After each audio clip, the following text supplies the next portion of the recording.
Bien, hermanos, el domingo pasado estuvimos hablando sobre un tema que es maravilloso, ¿no? Hablábamos del extraordinario amor de nuestro Dios, representado en aquella historia que leíamos en Oseas, en los primeros 3 capítulos,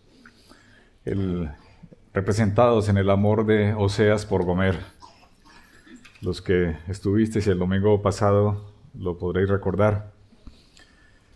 Estábamos hablando entonces de ese atributo maravilloso que es el gran amor con el cual el Señor nos ha amado a cada uno de sus hijos. Pero además de ese atributo del Señor, de ese extraordinario amor que el Señor tiene con nosotros, también el Señor es justo, es inmensamente justo y es santo, es 3 veces santo. Así que Él es completamente amor, pero también es completamente justo y es completamente santo.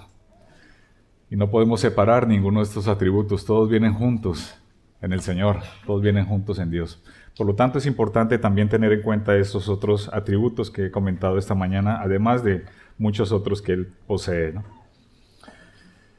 Estuvimos entonces hablando de que el libro de Oseas se puede dividir en esas 2 partes, ¿no? La primera parte, en los primeros 3 capítulos, que habla de esa revelación a través de la relación matrimonial entre Oseas y Gomer, una relación un poco extraña, ¿no? En el sentido de que el amor extraordinario de Oseas sobrepasa cualquier posibilidad de comprensión, ¿no? Al menos de nuestra parte, de qué es el amor. Y Oseas representa eso, representa a Dios dando ese amor a Gomer, mientras que Gomer nos representa a nosotros, ¿no? Y lo hablábamos con mucho detalle en esa primera parte de los 3 primeros capítulos de Oseas. Hoy vamos a abordar la segunda parte.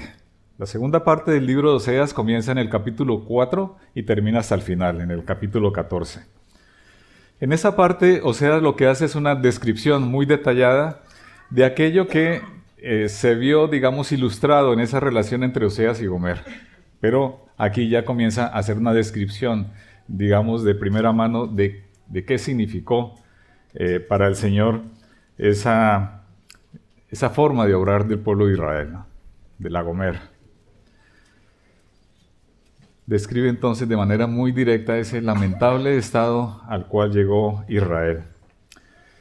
Y quiero referirme más específicamente en el llamado al arrepentimiento, tal como escuchábamos hace un momento el título de esta predicación, ¿no? De este sermón es el llamado al verdadero arrepentimiento.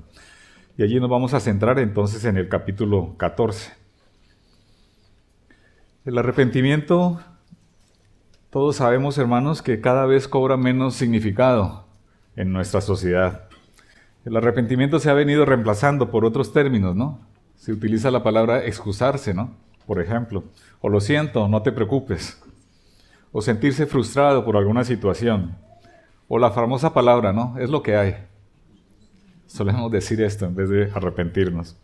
Se trata en todo caso de evitar esa inculpación implicada en el arrepentimiento genuino y en su lugar buscamos razones externas al individuo que lo conducen a decir o a hacer o a llegar a aquella situación que se discute. De alguna forma, el acusado termina siendo la víctima de sus circunstancias, o la víctima de su pasado, o la víctima de las situaciones, ¿no? Y de cualquier otro, en busca de cualquier otro atenuante a esa culpabilidad de la persona. Imaginémonos por un momento la siguiente ilustración, hermanos. Una madre está enfadada y le riñe a su hijo adolescente porque ha llegado tarde a casa. Sí. Y el hijo le responde lo siguiente: mamá, no te preocupes, no ha pasado nada, aquí estoy. Es que mira, como tú ganas tan poco dinero, pues no te puedes poner el Canal Plus, entonces no puedo ver alguna buena película. Y bueno, yo sé que tú haces todo el esfuerzo por trabajar arduamente y llegas muy tarde a casa, entonces yo me aburro, ¿no? Y por eso pues resolví salir de casa. Si vemos allí en esta ilustración lo que pasa, es una ilustración que podemos ver en muchos hogares, espero que en los vuestros no. Pero suele pasar, ¿no? Solemos transformar nuestra culpa en la culpa del otro, de la otra persona. En este caso la madre resultó culpable, ¿no? Porque no podía pagarse el Canal Plus, ¿no? Eso es lo que pasa hoy día con el arrepentimiento. Esa es la forma en que el mundo hoy entiende el arrepentimiento. Vamos a abrir la Biblia, hermanos, allí en Oseas, el capítulo 14. Vamos a leer todo el capítulo. Es un capítulo cortito, pero con mucho contenido. Oseas 14. Dice así la palabra del Señor.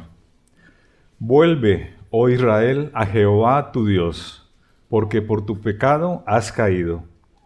Llevad con vosotros palabras de súplica, y volved a Jehová y decidle, quita toda iniquidad, y acepta el bien, y te ofreceremos la ofrenda de nuestros labios. No nos librará el asirio, no montaremos en caballo, ni nunca más diremos a la obra de nuestras manos, dioses nuestros, porque en ti el huérfano alcanzará misericordia. Yo sanaré su rebelión, los amaré de pura gracia, porque mi ira se apartó de ellos. Yo seré a Israel como rocío, él florecerá como lirio y extenderá sus raíces como el Líbano. Se extenderán sus ramas y será su gloria como la del olivo y perfumará como el Líbano. Volverán y se sentarán bajo su sombra, serán vivificados como trigo y florecerán como la vid, su olor será como el de vino del Líbano. Efraín dirá, ¿qué más tendré ya con los dioses? Yo lo oiré y miraré, yo seré a él como la haya verde, de mí será hallado tu fruto. ¿Quién es sabio para que entienda esto y prudente para que lo sepa? Porque los caminos de Jehová son rectos y los justos andarán por ellos, mas los rebeldes caerán en ellos. Miremos ese primer versículo, hermanos. Vuelve, oh Israel, dice el Señor, a Jehová tu Dios, porque por tu pecado has caído. En este versículo encontramos la esencia del verdadero arrepentimiento. No es otra que volver a Dios. Una frase sencilla, ¿no? Una frase simple, pero con mucho contenido. Esa frase, esa palabra, volver a Dios, ha ocurrido sencillamente porque ha habido una separación de Dios, ha habido un abandono de Dios. Ha ocurrido porque ha habido un alejamiento de Dios, porque ha habido un menosprecio del Señor, ha habido un olvido de Dios. Por eso el profeta dice, vuelve a Dios. Y es lo que había pasado con Israel. Esta frase de alguna manera nos hace recordar la parábola del hijo pródigo, que todos nos sabemos, ¿no? Todos la hemos escuchado, hemos leído de ella muchas veces, cuando al final de su periplo del hijo pródigo dice, me levantaré e iré a mi padre. Me levantaré y volveré a mi padre, está diciendo el hijo pródigo. Aquel hombre, después de haber recibido la herencia de su padre, se marcha de su lado, lo deja, lo abandona, lo olvida completamente, ya no lo tiene más en cuenta, lo desprecia. Y va y vive perdidamente hasta que termina con todo, ¿no? Y entonces reacciona, vuelve en sí y dice, me levantaré e iré a mi padre. Es lo mismo que pasa con Israel. Después de recibir tantas bendiciones como las que recibió Israel, decidió abandonar a Dios. Decidió olvidarse de Él para vivir entonces una vida perdida, según le plació, para deleitarse en sus propios pecados, en sus propias maldades y menospreciar de esa manera al Señor. Menospreció no solamente a Dios, sino menospreció su propia vida, menospreció su propia historia, ¿no? El pueblo de Israel. En estos capítulos del 4 al 13, quizás con un breve paréntesis en el capítulo 11 que leímos esta mañana, se hace una descripción de en qué consistió aquel abandono de Israel de su Dios, ¿no? Abandonó a Dios. Y muestra entonces en qué consistió aquella infidelidad, aquellas traiciones del pueblo de Israel hacia su Dios, hacia su padre, hacia su esposo. Y volvemos otra vez a la ilustración, ¿no? El abandono de Gomer hacia Oseas. Se describe con mucho detalle en esos capítulos del 4, vuelvo y repito, al capítulo 13. Presenta y señala de manera resumida algunos de esos aspectos, de las formas que toma el abandono del pueblo de Israel, que están descritos entonces en esos capítulos. Quisiera que fuésemos un momento al capítulo 4, donde comienza aquella descripción.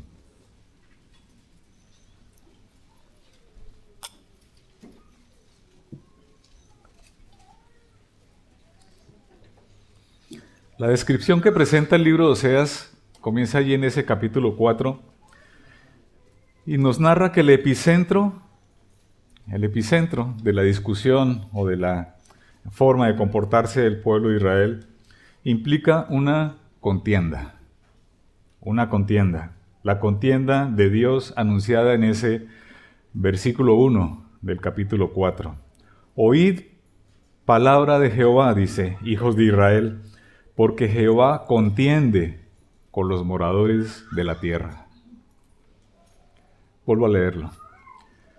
Oíd palabra de Jehová, hijos de Israel, porque Jehová contiende con los moradores de la tierra. No sé si caen en la cuenta de la durísima advertencia del Señor contra el pecador. Una dura reprensión. Porque ofender al Creador, ofender a Dios, implica necesariamente estar enemistado con Dios. El pecador no arrepentido está en contienda con el Señor. Está batallando con el Señor. Él es santo, Él es justo. Así que quien atente contra la santidad de Dios está retando la justicia de Dios. Por eso el Señor se querella con el pecador, se querella con el pueblo de Israel. Esa palabra contender, para entenderla en su verdadero sentido, en el sentido en el cual está escrito aquí en este texto, voy a leer el significado. Dice, se aplica al asunto o a la materia que es motivo de reclamación legal, cuya solución depende de una sentencia judicial. Estamos hablando de términos judiciales, en términos de juicio del Señor. Y esa palabra contiende está relacionada con ese elemento, ¿no? Que es importante tenerlo en cuenta cuando estudiamos estos pasajes, ¿no? Es una reclamación legal cuya solución depende de una sentencia. Una sentencia, en este caso la sentencia de Dios. El pecado, queridos amigos, y aquí quisiera referirme a los amigos que aún no conocen la salvación del Señor, el pecado no es un asunto menor. La sociedad y el mundo han tratado de apartar de su vocabulario ese término, el concepto del pecado. Lo han ridiculizado. Lo han puesto pequeñito. Ya no les gusta hablar de pecado. Y lamentablemente en muchas iglesias tampoco se habla ya de pecado. Es un término pasado de moda. Es un término antiguo. Es un término acuñado por personas religiosas para ellos, para restringir la felicidad de los hombres y meterles miedo en el cuerpo. Ese es el concepto que tiene la gente acerca del pecado. Su mención es casi objeto de burla y de sarcasmo. Algunos piensan así del pecado. Otros, quizás en el mejor de los casos, pueden pensar equivocadamente que el concepto bíblico de pecado es sencillamente un sinónimo de los delitos según las leyes humanas. Y entonces, cuando se piensa así, el pecado está apuntando solamente a los delitos, tales como el robo, o tales como el homicidio o el maltrato. Pero déjenme decirles que quienes limitan el pecado de esa manera se sienten entonces satisfechos con llevar una vida con un sistema moral elevado y creen que de esa manera se alejan de las implicaciones de la justicia de Dios. Pero es que, hermanos y amigos, el pecado no tiene que ver con el sistema de justicia humano. El pecado tiene que ver con el sistema de justicia de Dios. Y son dos cosas completamente diferentes. Así que si tu concepto de pecado es alguno de los que he señalado, quiero ser muy franco contigo, y permíteme serlo. Estás muy equivocado y corres un grave peligro. El pecado no es otra cosa diferente que olvidarnos de Dios y seguir entonces nuestro propio camino, desentendiéndonos de Él. Y por tanto es abandonar su palabra, es volverle la espalda a la palabra. Y por tanto es abandonar la obra preciosa de redención a través del Señor Jesucristo. Y por tanto es entrar en querella con Dios. Esto hay que tenerlo muy claro. No importa si te crees una buena persona y con una alta moral, porque la clave no está en las virtudes del hombre. Allí no está la clave. Aunque seas muy buena persona y seas muy reconocido en tu entorno como una persona de una alta moral, eso no te libra de la querella con Dios. Porque Jehová contiende con los moradores de la tierra. Déjame, querido amigo, poner esa pregunta en tu corazón. ¿Cuál es tu concepto de pecado? ¿Has pensado en ello alguna vez? ¿Qué piensas tú del pecado? ¿Crees que estás libre de culpa porque has nacido quizás en una buena familia o has tenido unos estudios profesionales o tienes un excelente trabajo y eres un esposo bueno? ¿O crees que estás libre de culpa porque no haces mal a nadie? ¿O porque vienes con regularidad aquí a la iglesia? ¿O porque eres un hijo de cristiano? ¿Estás creyendo eso? ¿Crees que eso te librará del juicio de Dios? Piénsalo muy bien. Piénsalo porque la conclusión a la que llegues es muy importante para ti. Las razones de la contienda de Dios contra su pueblo las podemos seguir leyendo ahí en ese primer capítulo, el primer versículo del capítulo 4. Porque no hay verdad, dice el Señor, ni misericordia, ni conocimiento de Dios en la tierra. Porque no hay verdad, ni misericordia, ni conocimiento de Dios en la tierra. Por el contrario, dice más adelante, hay perjurio, hay mentira, hay homicidio, hay adulterios, hay idolatría. La verdad, la misericordia y el conocimiento de Dios han sido reemplazados por esto, por el perjurio, la mentira, los homicidios, los adulterios, la idolatría. Y ese versículo es casi una pintura perfecta de la sociedad de hoy día, ¿no? Y es que el corazón del hombre no cambia, ¿no? Podemos tener móviles, tablets, y internet y muchas otras cosas, pero el corazón sigue siendo exactamente el mismo, el corazón del hombre. Quizás me gustaría señalar de esas razones que da el Señor en ese versículo, resaltar la clave, que es la falta de conocimiento de Dios. La falta de conocimiento de Dios. Hay una sentencia muy severa que aparece en el versículo 6 de ese mismo capítulo, con respecto a este término de la falta de conocimiento de Dios. Dice, mi pueblo fue destruido porque le faltó conocimiento. Por cuanto desechaste el conocimiento, yo te echaré del sacerdocio.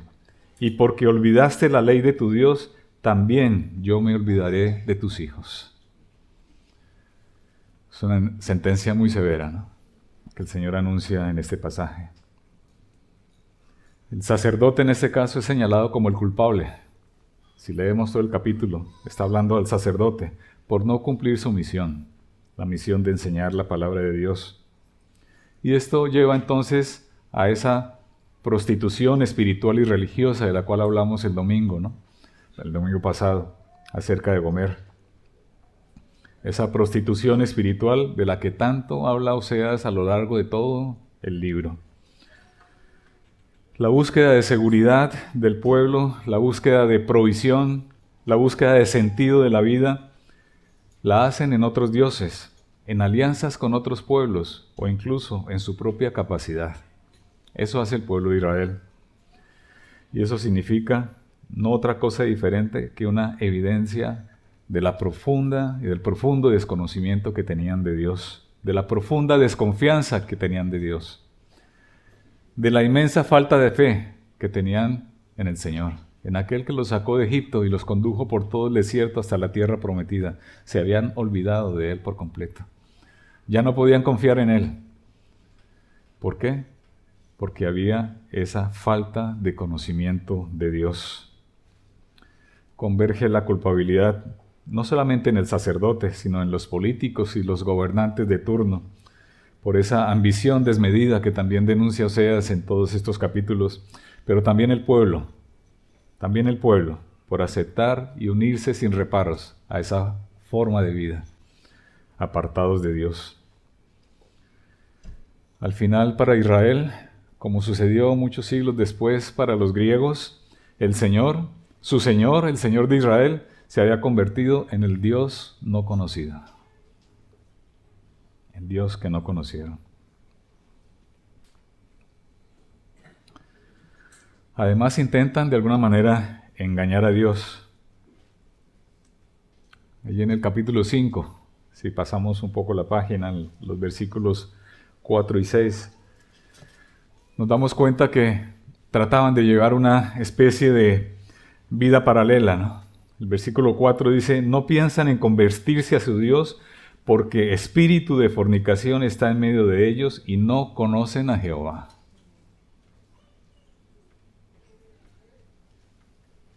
Yo creo que aquí no deberíamos decir amén, ¿no? No deberíamos decirlo. Que no sea así en medio de nosotros. Que no sea así, hermanos. Y por contraste el versículo 6. Con sus ovejas y con sus vacas andaron buscando a Jehová y no le hallaron, porque Jehová se apartó de ellos. ¿Sí ven el contraste entre los dos versículos, el versículo 4 y el versículo 6? Por un lado no piensan convertirse a Dios, no tienen eso en su corazón, y por otro lado piensan que con sus actitudes religiosas pueden acercarse a Dios.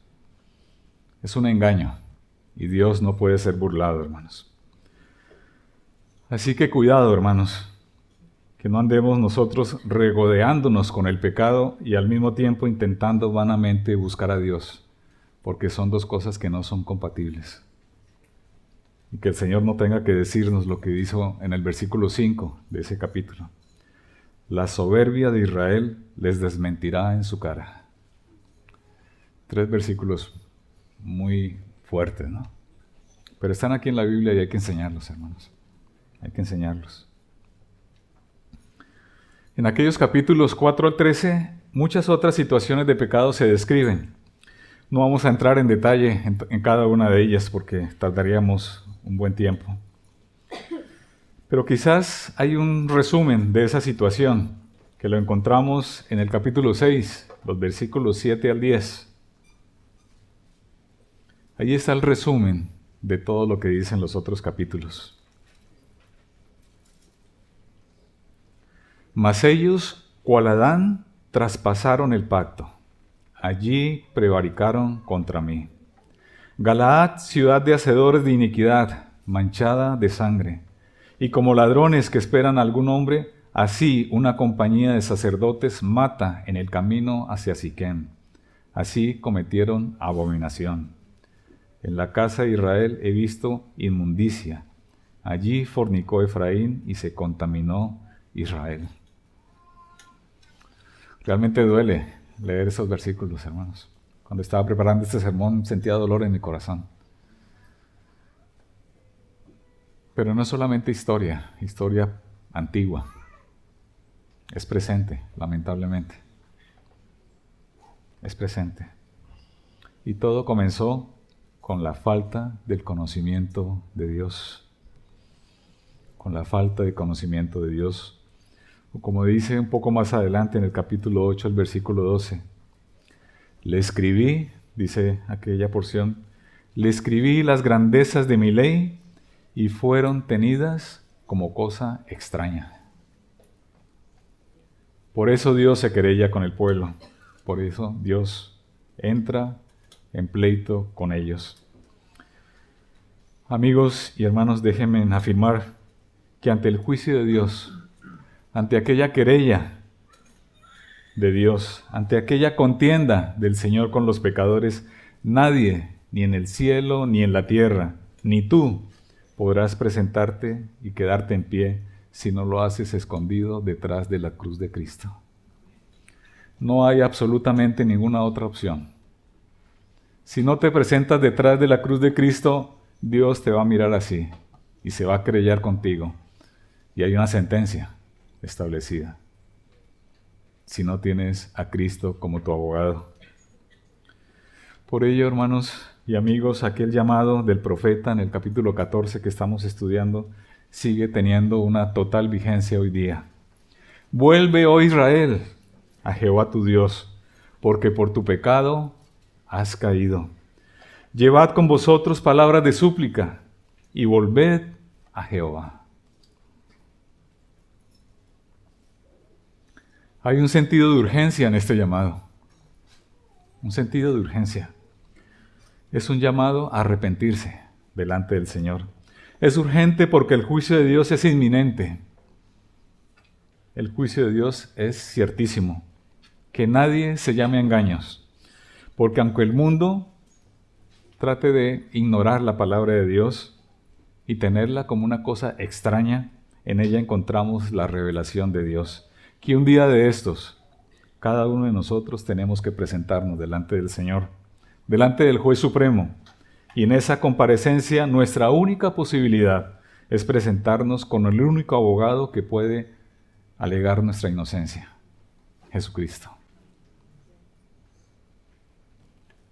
Si no te presentas de esa manera, si Cristo no es tu abogado en ese tribunal, ni tú, ni tus justicias, ni tu religiosidad, ni tus buenas obras, ni tu moralidad, ni tus excusas servirán para defenderte delante del Todopoderoso.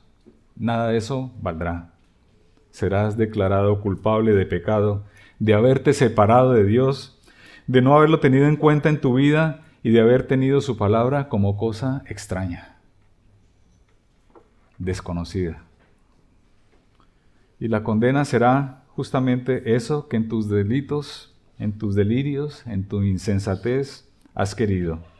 No tendrás nunca más la oportunidad de acercarte a Él.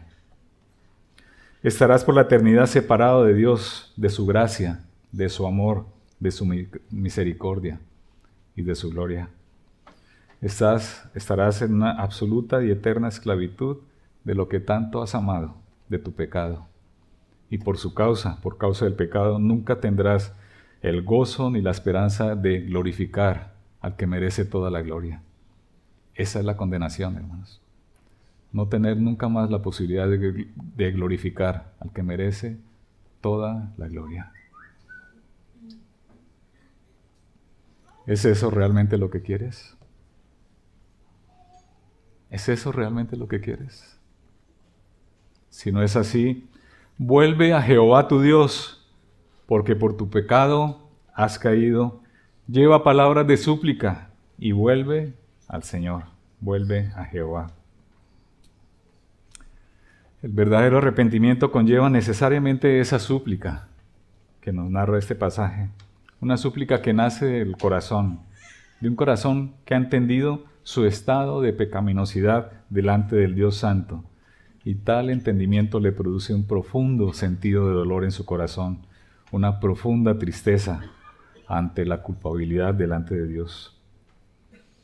El verdadero arrepentimiento no busca excusas, ni en su pasado, ni en sus padres, ni en su esposo o en su esposa, ni en el pastor, ni en los hermanos, ni en la iglesia donde ha pertenecido, sino que admite la verdad, que voluntariamente y por sí mismo ha ofendido y se ha rebelado contra Dios. Y en esa realidad le causa un profundo pesar en su corazón. Un arrepentido sabe que es como el hijo pródigo, que le ha dado la espalda a su padre y se ha marchado para seguir su propio camino, buscando sus propios deleites, buscando sus propios placeres, y al final lo único que ha conseguido es la miseria y ver de lejos las algarrobas de los cerdos. Entonces vuelven en sí y dan media vuelta para volver a su padre, no para reclamar nada, sino para ser su siervo, porque sabe que no merece nada. La persona verdaderamente arrepentida hace eso, aborrece su pecado, aborrece su corazón manchado de maldad. Voy a citar textualmente a un escritor que dice lo siguiente acerca del verdadero arrepentimiento. El verdaderamente arrepentido se da cuenta de su culpabilidad por rebelarse contra la autoridad de Dios, haciendo burla de su incomparable grandeza, pisoteando su bondad y paciencia, despreciando su gracia e intentando destruir su influencia en el mundo. Y lo peor, ha pecado a sangre fría y deliberadamente, no obstante las exhortaciones y los muchos motivos que le impulsaban a orar de otra manera. Job lo dice de manera muy gráfica, allí en el capítulo 42, ¿no? Me aborrezco y me arrepiento en polvo y ceniza. Ese es el verdadero arrepentimiento, hermanos. Pero Oseas también advierte sobre un falso arrepentimiento. Y este lo encontramos allí en el capítulo 6, los versículos 4 a 7.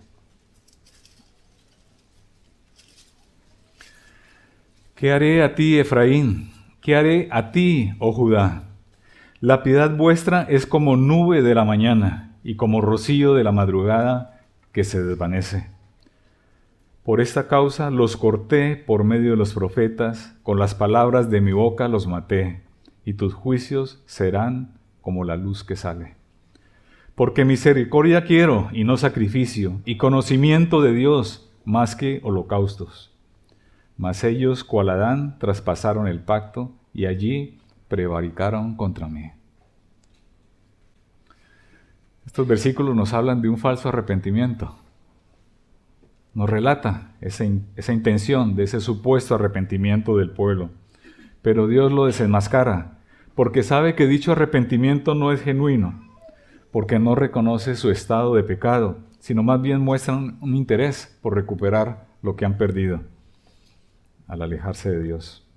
Es un arrepentimiento mentiroso, un arrepentimiento pasajero, que no durará más allá de lo que dura el rocío de la mañana, que tan pronto sale el sol, se desvanece, y vuelven a pecar, y vuelven a prevaricar. Y aquí aparece otro término judicial, ¿no? Prevaricar. ¿Saben qué significa prevaricar, hermanos? Significa faltar conscientemente a los deberes de su cargo al tomar decisiones injustas con plena conciencia de su injusticia. Eso es prevaricar, con plena conciencia de su injusticia. El falso arrepentimiento tiene esa característica, es pasajero, no dura mucho tiempo. Se intenta hacer un cambio por los propios esfuerzos, con sacrificios y holocaustos, pero sin reconocer ni aborrecer su estado de pecado. Buscan en esencia recuperar lo perdido, sus aparentes derechos, pero no buscan al Dios Santo, mediante ese reconocimiento genuino de la separación de Él. Una separación causada por su pecado. Esos pecados que deberían odiar y detestar, pero no los odian. Por el contrario, los aman, los consienten, los miman, los cultivan, los alimentan, los hacen gorditos. Como Gomer, ¿recuerdan? Vuelve detrás de sus amantes con plena conciencia de su injusticia, de su infidelidad. Así que vemos ese contraste tan marcado, ¿no? Entre el capítulo 6, el arrepentimiento del capítulo 6 y el llamado al arrepentimiento del capítulo 14. En ese llamado, el versículo 2, la segunda parte dice: quita toda iniquidad y acepta el bien, y te ofreceremos la ofrenda de nuestros labios. Quita, Señor, mi iniquidad. Es un anhelo ferviente de aquel que se arrepiente verdaderamente. Borra, Señor, todas mis rebeliones, porque sé que contra ti y solamente contra ti he pecado y he hecho lo malo delante de tus ojos. Borra, Señor, mis rebeliones. No te acuerdes de ellas. Échalas al fondo del mar. No las mires nunca más. Es el clamor de la persona que se arrepiente. Ese deseo de tener un corazón limpio realmente. Un corazón lavado por la sangre preciosa de nuestro Redentor, el Señor Jesucristo. Pero además de clamar el perdón a Dios y de desear con todo su corazón limpiarse de todas sus manchas, de todos sus pecados, dejar ese corazón limpio, también desea apartarse de aquellos pecados definitivamente. Por eso dice lo que dice el versículo 3 de aquel capítulo 14. No nos librará el asirio. No montaremos en caballos, ni nunca más diremos a la obra de nuestras manos, dioses nuestros, porque en ti el huérfano alcanzará misericordia. Quizás no podemos entender lo que significa esta frase si la leemos fuera de su contexto, ¿no? ¿Por qué razón Oseas hace esta frase en este pasaje, ¿no? No nos librará el asirio.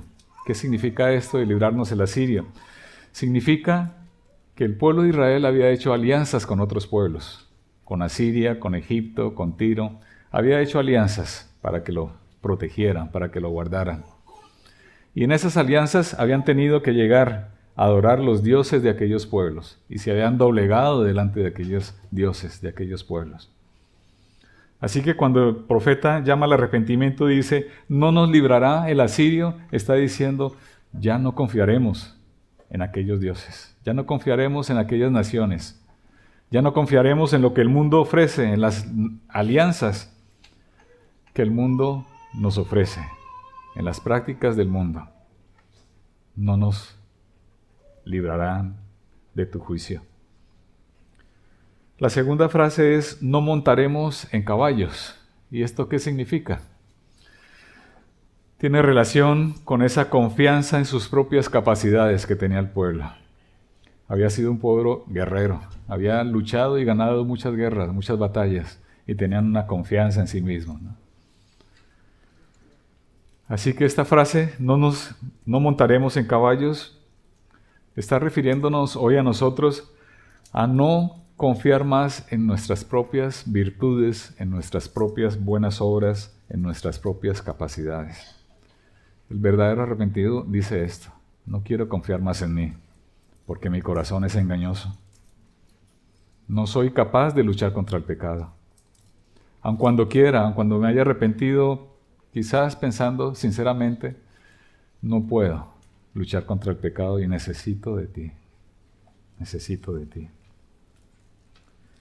Y luego dice, ni nunca más diremos a la obra de nuestras manos, dioses nuestros. La idolatría. Todas aquellas cosas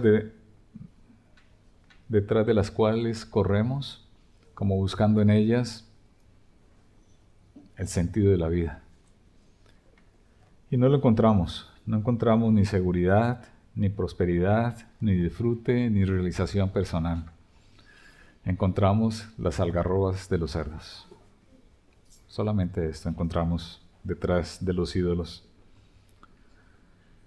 Así que el verdaderamente arrepentido, además de ese profundo pesar, de esa profunda tristeza en su corazón, de esa verdadera vergüenza delante de Dios por los pecados cometidos, lleva en su corazón un anhelo profundo y real y sincero por cambiar, por dejar las alianzas con el mundo y sus prácticas anticristianas, por dejar su orgullo de creerse suficiente por sí mismo para vivir la vida sin Dios y abandonar y dejar de alimentar todos los ídolos del corazón. Eso tiene sentido para el verdadero arrepentido. Soy plenamente consciente, queridos hermanos y amigos, que el verdadero arrepentimiento solamente lo puede producir Dios en el corazón. Pero también soy consciente de que mi deber como cristiano y como predicador esta mañana, en el día de hoy, es insistir en aquella frase de Oseas. Vuelve a Jehová, tu Dios, porque por tu pecado has caído. Lleva contigo palabras de súplica y vuelve a Jehová. No tardes más. Y ante tal arrepentimiento verdadero, escuchemos esas preciosas palabras que tiene el Señor en ese versículo 4, que para mí es el más hermoso de todo el libro de Oseas, versículo 4 del capítulo 14. Yo sanaré tu rebelión. Te amaré de pura gracia, porque mi ira se apartó de ti. Vuelvo a leerlo. Yo sanaré tu rebelión. Te amaré de pura gracia, porque mi ira se apartó de ti. Oremos, hermanos. Padre, queremos darte gracias por tu palabra. Tu palabra nos confronta, Señor. Tu palabra nos revela quién eres tú, que eres un Dios amoroso, pero que también eres un Dios justo y eres un Dios santo. Y que no estás dispuesto a pasar por alto todo aquello que ofenda tu santidad. Y que tienes un sistema de justicia, Señor. Un sistema que no podemos burlar, que no podemos engañar. Padre, por eso decimos que queremos volver a ti, porque en ti encontraremos misericordia, porque tú nos amas de pura gracia. Venimos ante ti, Señor, con un anhelo profundo en nuestro corazón. Oh Señor, de dejar todas las alianzas con el mundo, de dejar de confiar en nuestras propias capacidades, de dejar de ir detrás de nuestros dioses. Queremos, Señor, que tú limpies nuestro corazón. Queremos, Padre Santo, permanecer limpios delante de ti. Que tu Espíritu obre en nosotros para poner el querer y el hacer por tu buena voluntad. En el nombre de Cristo. Amén.